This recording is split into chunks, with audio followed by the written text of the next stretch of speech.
Mister Fahmid, আপনি কাছের মানুষ আমাকে আদর করে ফাহিম ডাকে, তুমি ফাহিম ডাকতে পারো।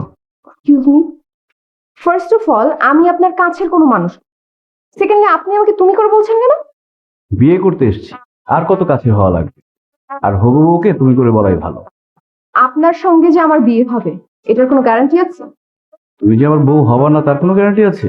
খুব লজিক, কিন্তু তারপরেও আপনি আমাকে আপনি করে বলুন। ঠিক আছে। আপনাকে একটা সহজ কোয়েশ্চেন করব, করুন। মানুষ বিয়ে কেন করে? যার যার পরিস্থিতির কারণে। কিরকম? কেউ কেউ আছে নিঃসঙ্গতা কাটাতে বিয়ে করে, কেউ কেউ শারীরিক চাহিদার জন্য বিয়ে করে, আবার কেউ বৃদ্ধকালে নিরাপত্তার কথা ভেবে বিয়ে করে, আর সবচেয়ে বড় কারণ হচ্ছে ভালোবাসার কারণে বিয়ে করে। আপনি কেন বিয়ে করতে চান? সবগুলো কারণ। আমার কথা বলার বন্ধু দরকার, বৃদ্ধকালের নিরাপত্তা দরকার, আর সবচেয়ে বড় দরকার একজন ভালোবাসার মানুষ।